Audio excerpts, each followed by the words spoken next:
Why being a man-hater is not beneficial to society. And you might wonder, why should I even make an attempt to benefit society? And to that I will say, you have a fair point, but that is an entirely different philosophical debate that I have had many times. Being an almost 22-year-old college student puts me around a lot of different kinds of people, but the main similarity between the majority of people I have met is that most everyone is woke in some way or another. And I have to say that a friend of mine recently told me that she doesn't like the word woke because the things that we often refer to as a woke ideology are generally common sense and how to ethically treat others, and I fully agree with that assessment.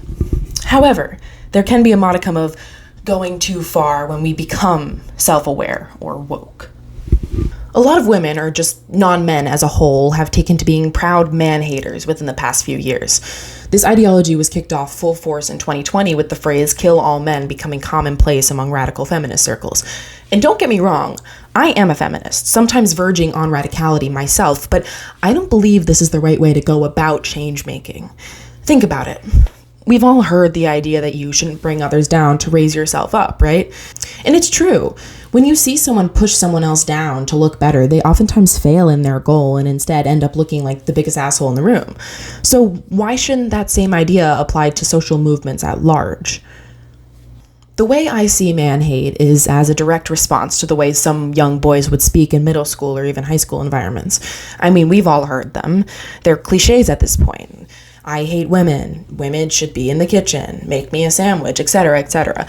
And as much as that ignorant hate made me so angry back then and still pisses me off to this day, I don't think we as women should retaliate equally. If we were to, it would be Hammurabi's code from ancient Babylon in action, an eye for an eye. And when has that ever truly worked? We see it in war. When a nation attacks another nation, the attacked nation will often retaliate. But where does that leave everyone else? More lives are lost than after the first attack alone. It is this strong sense of pride that drives us to retaliate in this way. And here's the thing. When nations go to war, do we believe that everyone in that nation supports the war going on? I wouldn't say so. I really don't support the different wartime activities that are going on around the world, and if America gets involved, I'm not going to stand with that. So can't claim that everyone in one country or one area is going to support what their government's doing. What I'm trying to get at is that just because a few people launch attacks speaking for a whole nation, it doesn't mean that they are backed by that whole nation. And the same can be said of language.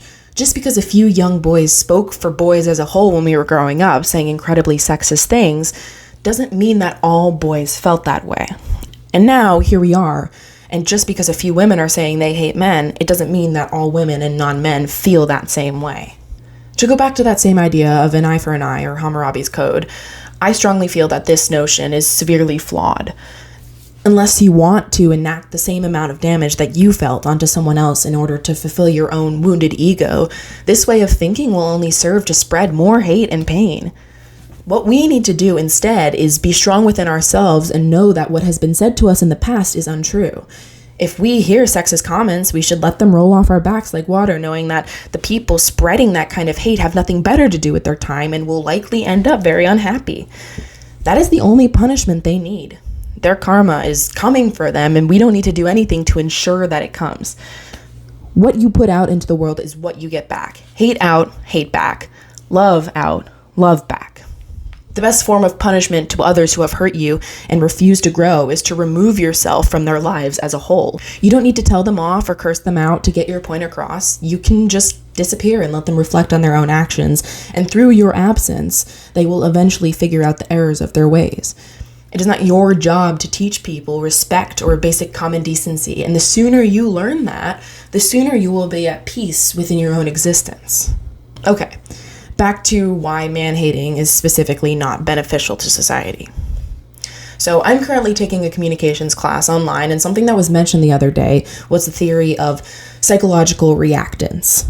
This theory suggests that if you try to convince someone that you are right and they are wrong, try to force them to change their mind, they become more likely to defend their own viewpoint. People already don't like being told what to think, so what help would it be to drop the hammer and start attacking them? Think about it.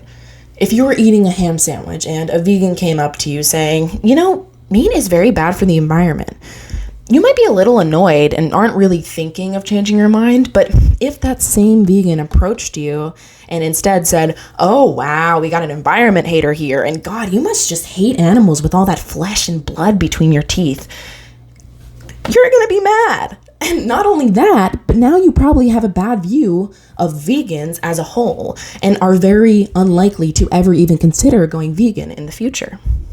Now, let's take this idea with the vegans and apply it to feminism. If you comment on a known hateful sexist man's page, saying something along the lines of, hey, what you speak about is misguided and you're hurting people with your hate, he's probably not really processing your comment, but he's not offended. Now, if you comment on the same man's page saying, fuck you, you fucking sexist pig, you're the reason I say kill all men, he's likely going to use your comment to continue fueling his already strong hate for women. Maybe he'll share it with his followers and say, look, this comment right here is why I hate women. Do you get what I'm saying? Like, hate fuels more hate, and no growth can come from hate. And what we want to do here is grow, right? The truth of the matter is that no one can learn something new if they aren't open-minded to learning that new thing themselves. That means you cannot convince a sexist to read up on feminist theory, just like you cannot convince a self-proclaimed carnivore to become a vegan. They need to choose of their own accord to reflect on what they believe. The only way someone can change is if they decide to change. You cannot force a bout of awakening onto someone else as much as you may want to. And if that bothers you that bigots are allowed to spread hate, then block them. Block all types of people like them. Delete that social media platform if you really need a break. It's healthy anyways. If you see a sexist on the street holding some hateful sign, walk the other way. They're out there because they want attention. They want to make you mad. It's rage baiting. Ignoring them will remove the fuel, because at the end of the day, we do live in a free country if you're in America, and most speech, even hate speech, is allowed or easy to get away with. So why waste your time trying to convince someone who is close-minded and hateful to agree with you? Don't get me wrong, I despise it when people are sexist, and I have dealt with my fair share of men who objectify women, but what I have learned is that you should absolutely call out bad behaviors among male or any friends if you want to stay friends with them. But if they are not receptive, just leave. There are so many people in the world who are respectful and will be receptive to your feelings, and you deserve better.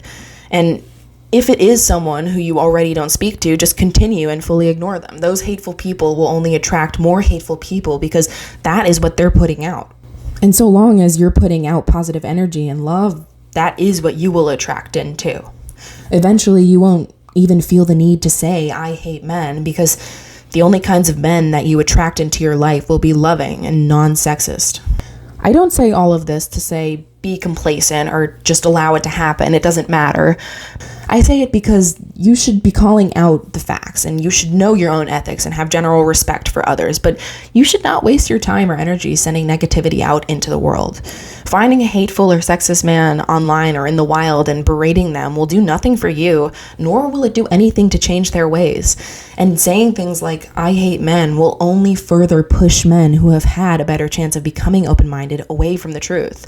It's not your job to cater to men, but it is your responsibility to allow room for them to grow, as we all are every single day. Don't squash someone when they've not even started yet. I'm Kate. Thank you for watching.